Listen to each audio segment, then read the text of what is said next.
You've likely heard it said that truth is stranger than fiction, and few cases make that as apparent as the tale of Daniel LaPlante. As bizarre as it sounds, a 17-year-old Daniel became obsessed with a girl he knew and hid in the wall of her home for 9 months, and would later go on to murder 3 people. The details of this entire case are nearly too shocking to be believed. Now, this story is so notorious within criminal history that it has become a sort of urban legend. Since the 1980s, it has been passed around and retold so many times that a lot of people have trouble keeping the facts straight. Because as you can imagine, the radical elements of the case make it a hotbed for rumors. While researching this case, I found that newspapers from the time would give 3 different versions of the same event, and some documentaries would flat out make up names for the people involved. So I decided to reach out to a man who is a reliable source for this case, that man being Joe Turner. Joe Turner wrote a book for this case that is yet to come out, as it is coinciding with the release of a documentary. As it turns out, when Joe began writing this book, he got first-hand accounts from nearly everyone involved with the case, and was able to put together a cohesive narrative with first-hand accounts. And after I made contact with him, he has been incredibly helpful in helping me piece out a correct timeline, as well as getting some facts straight. So check him out at joeturnerbooks.com and be sure to get a copy of his book regarding this case when it comes out, because he's really cool and I appreciate him. Also want to mention, a lot of the details of this case are pretty gnarly, from things like extreme stalking to, again, a triple homicide, so viewer discretion is advised.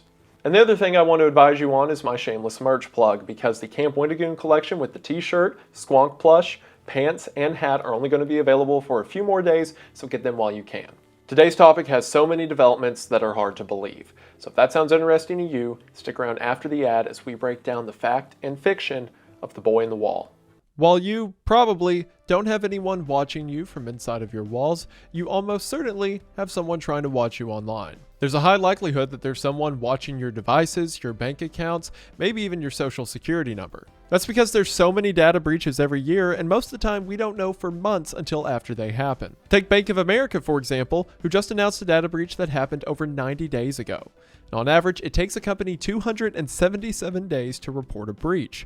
Your bank could be breached right now, and you could be months away from learning about it. You don't want to give a criminal a 9-month head start, but that's where today's sponsor, Aura, is here to help. Aura constantly scans the dark web, breach databases, and even shady data brokers that buy and sell your information, looking for your personal details like your phone number, social security number, or email. They're going to send you an instant alert if anyone tries to use this information to access your credit or bank accounts. Not only that, but they give me up to $5 million in identity theft insurance should the worst happen. That's peace of mind you won't get from just checking your credit score every now and then. But Aura isn't just about monitoring data breaches and ID theft. They bundle a VPN to keep your browsing private, scam call protection to stop those fake IRS or car warranty calls, and real-time transaction monitoring to help spot fraud before it drains your account. They even let you remove your info from those creepy data broker websites that love to collect and sell your personal details. Instead of juggling a bunch of different security tools, Aura gives you everything you need in one place.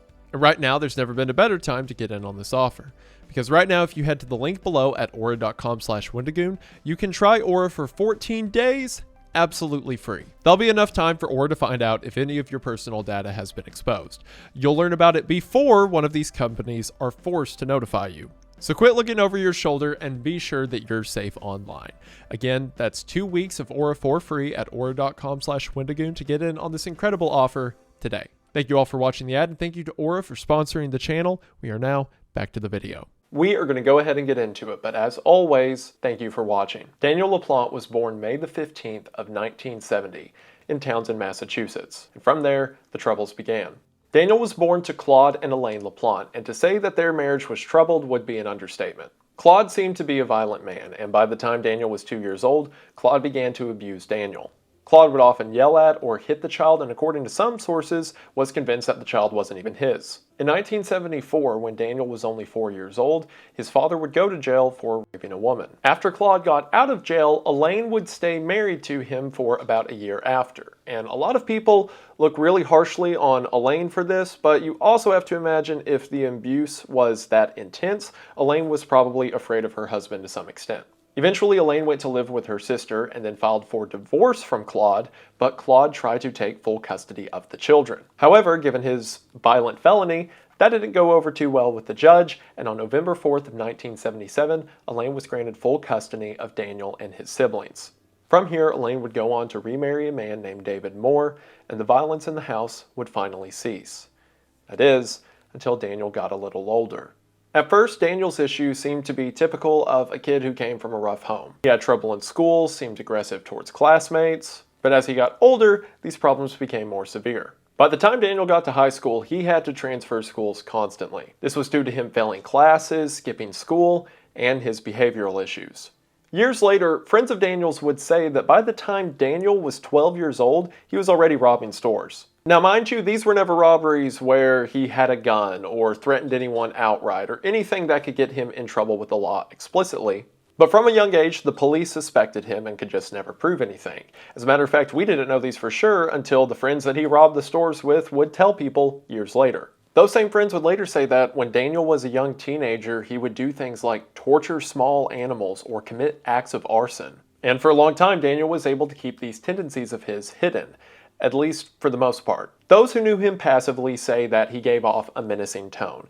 And while some of these things are understandable for, guys in high school, things like heavy metal or scary movies, other things like bringing porn magazines everywhere he went, or being really into Nazi memorabilia raised a few red flags. While bouncing from school to school, Daniel would eventually see a psychiatrist while attending St. Bernard High School. This psychiatrist would be the first time that Daniel was really examined. And there he was diagnosed with some learning disabilities like dyslexia and ADD. I want to double check that I was right about this part before I misspoke. He wasn't diagnosed with ADD per se. It was the 1980s, so he was diagnosed with hyperactivity, which the modern equivalent of that is ADHD. But in the 1980s, hyperactivity was also kind of an umbrella term for a lot of behavioral issues that people, especially children, would have. So when he was 15, he was formally diagnosed with hyperactivity and dyslexia. Other than that, and eventually being found fit to stand trial, those are the only diagnoses that Daniel would ever have. That being said, in the years following this case, several of the psychiatrists who worked with Daniel would say that he most likely has a cluster B personality disorder. And again, while this isn't an official diagnosis by any means, this tends to be the common through line that a lot of doctors say and also makes the most sense given the case. The four main cluster B personality disorders are antisocial personality disorder, borderline personality disorder, narcissistic personality disorder, and histrionic personality disorder, with most people saying that Daniel tends to lean towards the borderline personality disorder or BPD. Untreated BPD will often lead to symptoms like impulsiveness, risk-seeking behavior, sudden outbursts of violence, all things that will become apparent through this case. While borderline personality disorder is most often attributed to one's environment, there is a lot of research to indicate that it is at least partially genetic as well. And given Daniel's biological father's behavior, that would make sense. And it's here we hit our first major point of contention in this story. Daniel would later go on to say, and this would be widely circulated by press at the time, as well as articles that would follow for decades. Daniel has stated that he was sexually abused by his birth father, his stepfather, and his psychiatrist. And in the majority of sources you'll read, this is presented as fact. However, these allegations have never had any evidence or even been stated by anyone originally other than Daniel. Now, his birth father can be more believable. We know from his siblings and family that Daniel's birth father was physically abusive and verbally abusive. And while Daniel's family says that his birth father was never sexually abusive, given what his father would later be charged for, that's not outside of the realm of possibility. However, given Daniel's habits of lying and violence and causing trouble, we can't really call him a reliable witness. Because other than his own account, there's never been allegations, to my knowledge, made about his stepfather or the psychiatrist. So that begs the question, why then is this account so widely reported? And I think it's because it makes sense, or at least feels better, if Daniel had some reason to do the things he would later do. Not a justification by any means, but at least an explanation as to where the evil came from. I mean, how many times have we heard stories of people who grow up to become deviants or criminals only became that way because of things that happened to them? And while yes, Daniel seemed to have a very negative influence in his life at an early age due to his abusive father, it doesn't seem that this negative influence occurred throughout the rest of Daniel's life leading up to his crimes as he would want people to believe. And a lot of people try to group violent mental conditions like this into two camps.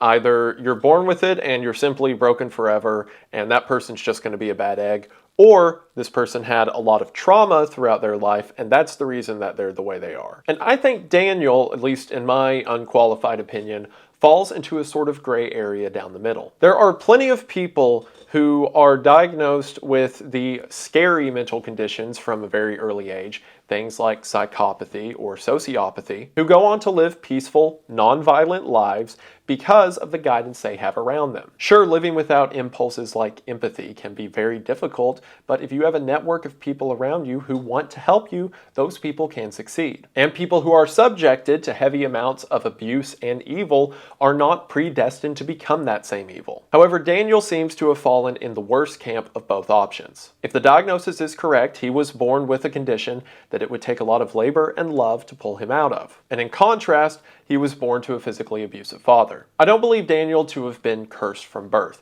I think there certainly might have been an option with the correct direction for him to live a peaceful, happy life. But instead, a violent influence accelerated any condition he already had. I'm of course not arguing that Daniel wasn't responsible for the actions he would later do. I agree with the court's ruling that he was fully knowledgeable about the wickedness of the crimes he would eventually commit. But what I am saying is that his diagnosis, along with this early influence, was a recipe for disaster, as everyone else would soon find. The first signs of what Daniel would go on to do came in how he treated women. Daniel seemed to have a habit of groping girls in public, either girls at his school or girls out at restaurants. It's kind of insane to just casually say that, because I feel like if that kind of thing happened today, it would immediately become a problem. But I guess in the 1980s, it was like, boys will be boys. He's not smoking weed, is he? If something this heinous is what Daniel was doing in public, then as you could imagine, it was much worse in private. Daniel had a friend, and at his friend's house, they would regularly invite over girls and assault them. The details on this are murky. I imagine alcohol or drugs was used to some degree. As far as we know, according to Joe Turner, only one girl ever went to the police with this. This victim was invited to the friend's house, went there and was assaulted, and then went to the police, who went so far as to search the house itself. But according to her, despite being in the room where the assault happened, the police didn't do anything about it, stating that it was effectively her word against theirs, and Daniel never got in trouble for this. Again, the police probably just showed up, made sure there wasn't weed, and then left. Around 1985, at the age of 15, Daniel developed the disturbing habit of breaking into people's homes. Sometimes he would steal things, other times he would move things around, and sometimes he would just stand there. Daniel seemed to have a fascination with other infamous criminals, one of them being Charles Manson. And Charles Manson would have his followers break into people's homes to get them comfortable with the act of breaking into people's homes. So maybe Daniel took inspiration from that. Getting in and out of people's houses unseen became a regular occurrence for him, something that he got really good at. In 1986, Daniel, now 16 years old, would kick off the series of events that he is now most known for. And it all began when he developed an infatuation with a 15-year-old Tina Bowen. In 1986, Tina Bowen was 15 years old and lived with her two younger sisters, Karen and Kathy, and lived in a single-parent household with her father, Frank, as her mother, Ruth, had recently died of cancer. Now, we're not exactly sure how Daniel picked Tina as a target. It's been said that Tina had a habit of writing down her phone number and handing them out to boys in town, so it's most likely that Daniel saw her at some point and managed to get a hold of this phone number. So one night Daniel calls her and the two begin talking. See, Daniel and Tina went to different schools, so Daniel uses his real name but describes himself as a tall, athletic, blonde-haired guy who's academic and interested in her. After a few phone conversations, the two plan a date. However, when the night of this date arrives, Tina realizes that she's been catfished. Daniel comes to her house to take her on a date. By most accounts I've read, it's to go to a fair that was in Townsend. And when Daniel arrives, Tina sees that he is not at all like the person he described on the phone. Now, while it is certainly true that Daniel catfished about his appearance, some sources will take this detail a bit too far. A lot of sources you'll read will describe Daniel as being overweight and out of shape and generally hideous. But despite his unwelcoming demeanor, Daniel played track and football throughout high school, despite jumping from school to school frequently. He had an athletic build and potential to be attractive, he just didn't take care of himself. He was said to wash infrequently and smell constantly. Friends of his would later say that he would wear the same clothes over and over again, so he would go to football practice and get a shirt sweaty, and then the next day just put the same shirt back on. Because of this, he had greasy hair, an acne-ridden face, but due to his athletics, this was combined with a competent build, pointing to the fact that Daniel probably could have got the female attention he was looking for if he put any effort into it, and wasn't evil. So Tina, despite her apprehensions, decides to go on this date with Daniel. She would later say that it was really weird because Daniel was obsessed with the thought of Tina's dead mother. As soon as Daniel found out that Tina's mother was dead, he just kept asking questions about how much she suffered, how Tina felt watching her die, what it's like to have a dead parent. Tina was, as you could imagine, generally creeped out by this and decided to leave the date early. Now, a lot of accounts say that this is the last time Tina ever spoke to Daniel, but according to Tina, they saw each other a couple of times after this. There was at least one instance of her father taking the two of them to the movies, and one occasion of Daniel coming over for a family dinner. It seems that although Tina was no longer interested in him, she tried to maintain a friendship with him, most likely because she felt bad for him because, as far as Tina knows, this guy's just an outcast who has trouble making friends. But it seems he was even off-putting in the friend zone, so she pushed him out of even that and began to break contact. But little did Tina know that the damage had already been done. Some months later, in January of 1986, Tina and her two sisters decided to have a seance. Now, I know that probably sounds out of nowhere, but you've got to understand in the 1980s, girls couldn't stare at TikTok for 6 hours. So a lot of high school girls would just do whatever was trendy at the time, or whatever the in moment was. Hey, me again on the editor side. So it turns out this seance wasn't in January of 1986. The first instance that the Bowen girls had that was suspicious was in March of 1986, and the seance happened sometime over the summer.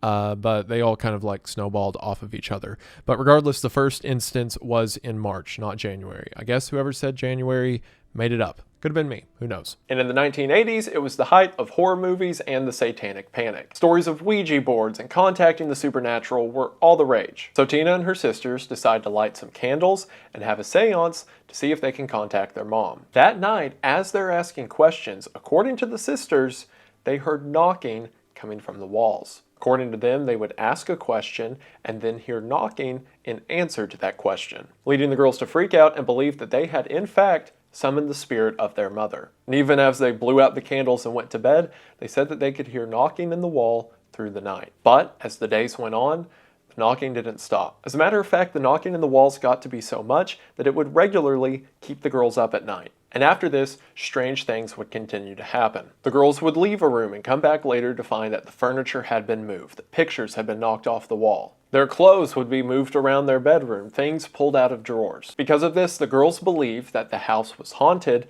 and that instead of contacting their mother, they had in fact contacted a demon. They told their father about this, and Frank, as any father would, just assumed that the girls had an active imagination. I mean, think about it. The girls had just lost their mother and then had tried a seance and then said that the house was haunted, and everything that's happened in the house so far can be chalked up to girls playing a sort of practical joke on each other. I certainly can't fault Frank for dismissing this as just that. This went on for several months. The girls had several bizarre instances. One night, one of the girls woke up and said that breadcrumbs were sprinkled on her face. Other bizarre things would happen, like at one point they found their mother's wedding dress laid across a bed. At one point they found a trail of pennies leading down the staircase. They woke up one day to find that someone had peed in the bathtub. At one point, the girls went into the basement of the home and found the words, "I'm in your room, come and find me," written on the wall in shaving foam. A few weeks later, Tina would find another message in shaving foam that said, "I'm back. Find me if you can." Frank wasn't home for the second occasion, so Tina ran to the nearby neighbor and called Frank at work, telling him to come home early. When Frank got home, he comforted Tina and said he was going to get her professional help, again believing this to all be in her head. Well, I guess the belief of there being a demon that's possessing the house to be in her head. The shaving foam wasn't in her head, it was on the wall. Now, it's important to emphasize that this didn't happen every night, but it happened enough to keep the girls paranoid. Tina would later recount that at one point she got up in the middle of the night and while walking through her house looked through the darkness, and with a flash of light from outside that Tina said came from a lightning strike in the midst of a storm, she saw the figure of someone sitting at the kitchen table. Finally, in December of 1986, the girls would meet the demon that had been haunting their home. Now, I've heard this part of the story told at least 5 different ways, so again, I'm going with Joe Turner's account, the guy who wrote a book that is a combination of various first-hand accounts. On December the 8th of 1986, Frank, Tina, Karen, and Kathy returned to the house after being out all day. When they arrived home, the house had been trashed. Furniture was pushed across the room, clothes were thrown everywhere. Frank, as you could imagine, blames the girls and asks why they trashed the house, to which the girls say that it was probably the demon. Frank, as you could imagine, became upset at the girls, but the girls said they didn't do it. So Frank walked through the house, throwing open doors and shouting, "Oh, it must have been an intruder then. Come out, come out." And then, as he was sarcastically throwing open doors, he throws open the closet hallway to see a 17-year-old Daniel LaPlante standing there with face paint and a hatchet. This, as you can imagine, caused the whole family to panic as Daniel ordered everyone into the upstairs bedroom. Frank, being unable to stop this as he was unarmed, went with the 3 girls to the upstairs bedroom. As soon as they got into the bedroom, Frank barricaded the door and opened the window so that the girls could escape. Tina ran across the street to the neighbor's house where she called the police. The police arrived, but when they got there, Daniel was nowhere to be found. Now, while the family had seen Daniel before, Daniel again had his face painted and his hair spiked up, and the family didn't recognize him. So when the police got there, the family just said it was some crazed intruder and they didn't know who it could be. So Frank took the girls and went to stay with his eldest daughter who lived in Fitchburg, Massachusetts. Now, we don't know for sure why Daniel ordered the family into the upstairs bedroom. If I had to guess, it's so he could have everyone in one place while he ran away. Because even if he did want to kill them, he probably knew that even with a hatchet, he would have a hard time overpowering Frank. And it seems that for the time being, Daniel successfully got away until 2 days later. Because 2 days later, on December the 10th, Frank and the 3 girls decide to go back to the house in order to get some things. Because what are the possibilities of the guy coming back, right? On December the 10th, when Frank pulled into the driveway, he looked in the window of his home and saw someone's face. Frank immediately drove to the neighbor's house and called the police again. When the police arrived, they found that the house was once again vandalized. There was a kitchen knife shoved through a picture of Tina that hung on the wall, and written on the wall in magic marker was the phrase, "I'm still here, come find me." And then on another wall written in magic marker was the phrase, "I'm going to kill you all." While in the basement of the house, one of the officers found a loose wall that led to a partition that hid the plumbing pipes for the house itself. When the officer moved the wall, he saw a giant pile of clothes. As he reached in and tore away some of the clothes, he saw someone's arm hanging out. Quickly, the officers grabbed the arm, ripped whoever it was out of the wall to find Daniel LaPlante holding a wrench. And it was here that Daniel LaPlante was finally arrested after hiding in the Bowen house for a year. Or, you know, it would have been a year if it started in January, but it actually started in March, so like 9-10 months. Whatever. Now, there's a ton of myth and urban legends surrounding this case, so to make some of the facts clear, Daniel was not living in the Bowen house exclusively for an entire year. He would come and go from the Bowen house throughout the year. As mentioned, Daniel had a habit of living in people's houses unseen. So when he wanted to, he would go to the Bowen house that was about 8 miles from his own house in Townsend, and by either picking a lock or simply opening an unlocked door, made his way in and out of the house unseen. He would show up for a night, wait for everyone to be asleep, move stuff around, mess with the family, and then leave before he could be discovered. Another myth is that Daniel wasn't living in the walls. Instead, he lived sometimes in a wall. That partition in the basement, as far as we know, is the only place within the interior of the house that he ever hid inside of. Now, it was in the basement of the house, so when Daniel would knock on the wall in the basement, it sounded like it was throughout the walls of the whole house. So it's not like Daniel was moving in between the walls of the girls' bedrooms and things like that.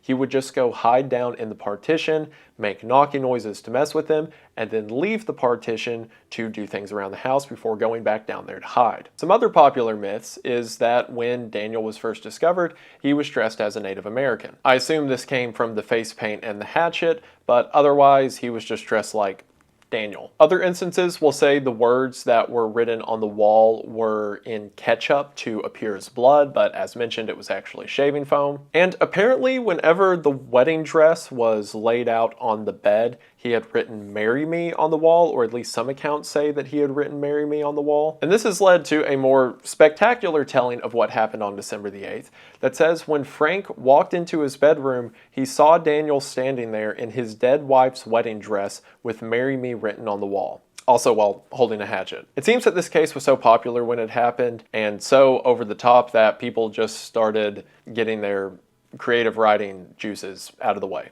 But again, the version I told is, to my knowledge, the way it took place. For a year, Daniel would break into the Bowen house and torment this family. But at least now, he was arrested. When he was arrested for breaking into the Bowen home, the officer that arrested him said that he took 10 mugshots because he knew he would need these pictures again. Just something about Daniel told the cop that this kid was going to be trouble. His charges were breaking and entering and attempted aggravated assault. While he definitely should have also got a stalking charge, I guess it was hard for the prosecution to argue that, as there wasn't like documented evidence with the police of this happening beforehand, because again, Frank just assumed all of this to be a trick that the girls were playing, and the girls believed it to be the devil. So since he was 17, Daniel was being held in a juvenile detention center, and the prosecution wanted to try him as an adult. His original defense attorney in this case was a man named Andrew Gustafson, but for reasons we don't know, Daniel fired Andrew and hired another attorney. Now, while we know with hindsight that Daniel was an incredibly violent and dangerous individual from all the accounts that would come out in the years to follow, at the time the only thing the courts knew of was this single breaking and entering event. And despite this event being disturbing, I suppose they chalked it up to the mind of a crazed teenager. So when the opportunity became available after spending 10 months in juvie, Daniel's mother Elaine posted his bail in October of 1987, with his court date set for 2 months later on December 11th. As soon as Daniel got back into his mother's custody, he began to do the same things he was doing before he was in police custody. He broke into multiple people's houses and in November stole 2 guns from a house he broke into. His stepfather found these guns and asked Daniel about it, who said he bought them from a friend. Despite the tragic number of chances people had to stop Daniel, no one did, and the consequences of that would be made known on December the 1st of 1987. Behind Daniel's home was a large patch of woods, and several of the houses in the area backed up to these woods. About half a mile through the trees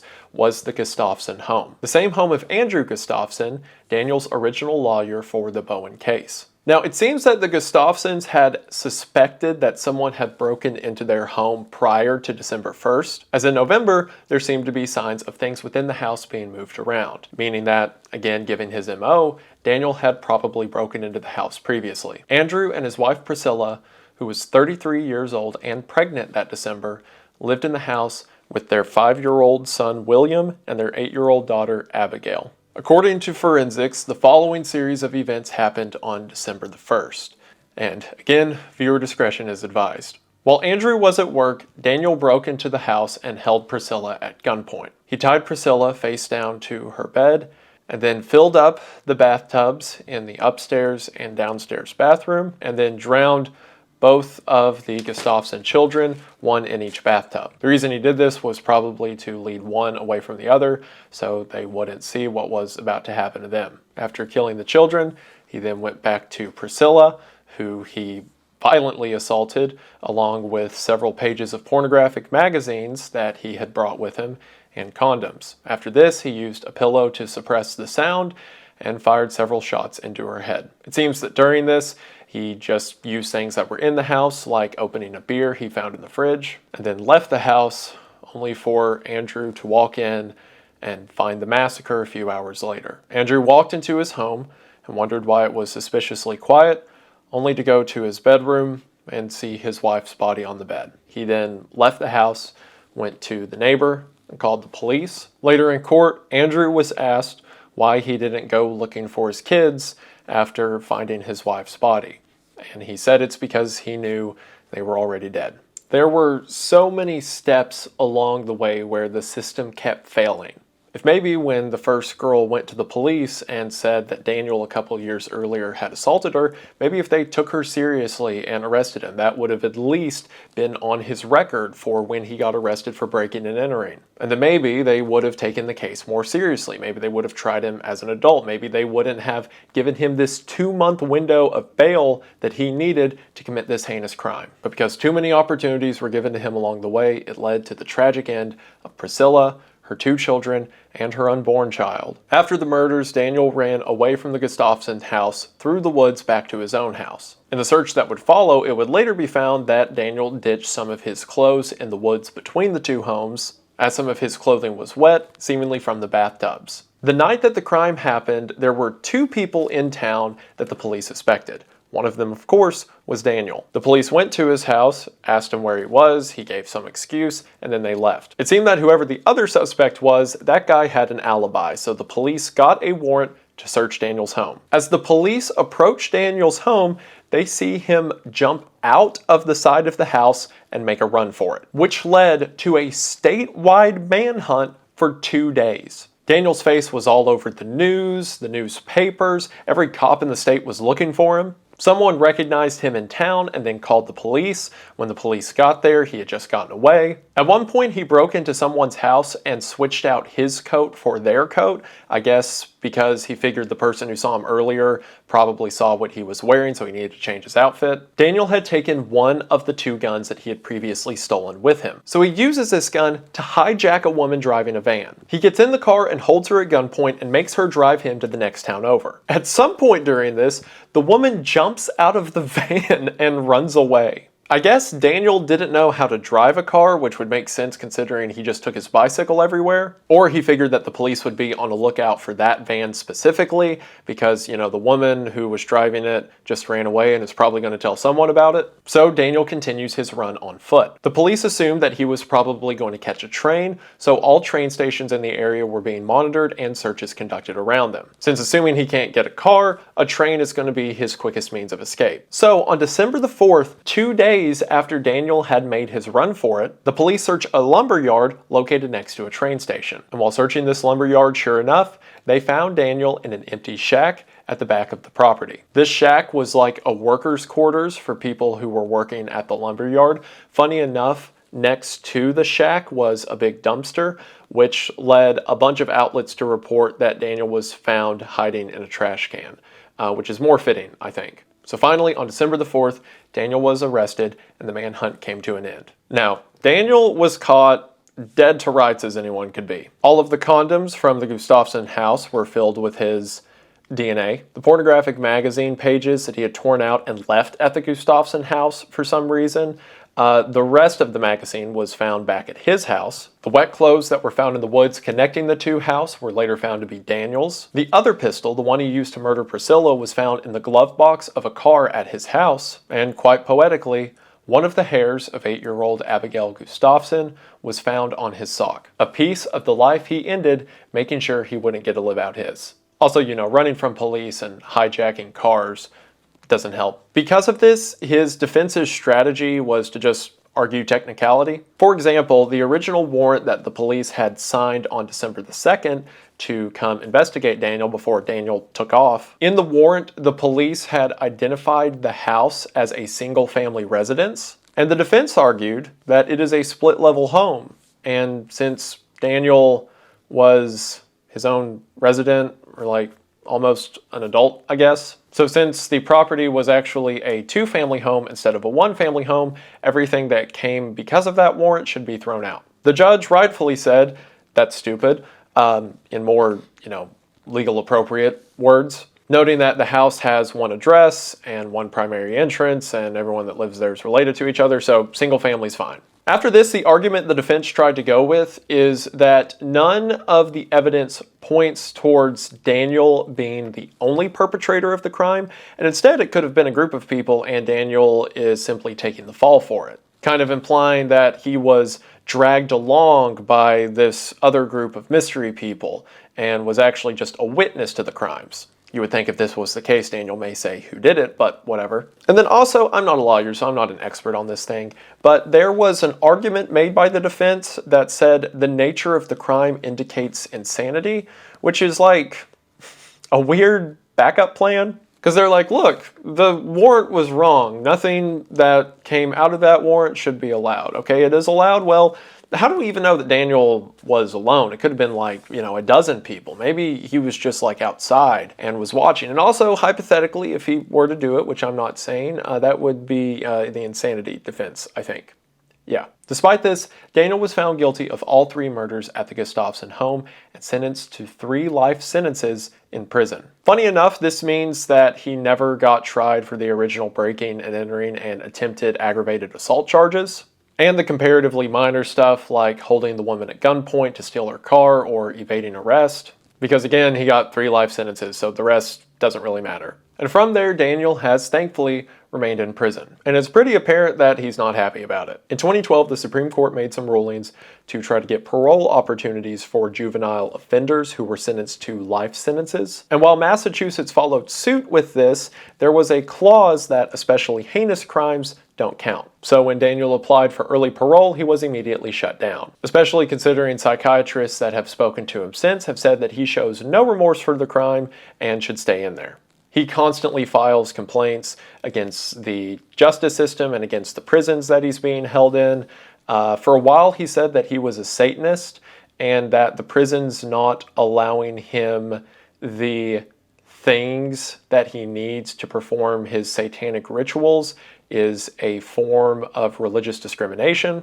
At another point, he said he was trying to study law and the prison's not giving him enough time in the library was again discriminatory. Funny enough, for a while he got moved from Massachusetts to Colorado, I believe, because in Massachusetts, he believed he was going to be murdered by the other inmates, which is likely considering child murderers are viewed pretty lowly in most prison populations. And Daniel will first be eligible for parole in 2033 when he is 62 years old. But according to everyone in power at the moment, that's not going to happen, and that guy is going to die in there. And with that, we have the end of the story of Daniel LaPlante, or the boy who lived in the walls. What's there to say about it? I always try to be careful when I cover topics like this, because at the end of the day, it was lives that were snuffed out, and regardless of the spectacular nature of the crime, I don't want it to lose the fact that this is a very evil person who did very evil things. According to Joe Turner, several women still write Daniel letters and claim to be his girlfriend who are obsessed with this serial killer bad boy who's locked up. So I don't mean any of this to romanticize or make a spectacle out of a tragic death. Instead, just to give a tale of how terrifying and strange the world can be. And while enjoyable may not be the right word, I hope you at least found some of this interesting. And I really appreciate it, and I just want to say thank you for watching. Talking to Joe Turner, there are so many things about this case that are so weird, so many like local legends and stories. There's one belief that Andrew Gustafson actually paid Daniel to kill his family, and the only evidence of that is that he remarried 8 months later. Which, like, okay, that doesn't mean that he paid this kid to murder his family. Also, if that was the case, then don't you think Daniel would have said something about it? Like, why would Daniel, have this sudden loyalty to a guy who paid him to murder his whole family? Like, it's absurd. But there's, weird stories like that. According to Joe, about a year after Daniel was arrested, he attempted a breakout that almost worked. Also didn't really have an area to casually mention this, but the house Daniel LaPlante lived on was 22 Elm Street. So he was literally a nightmare from Elm Street.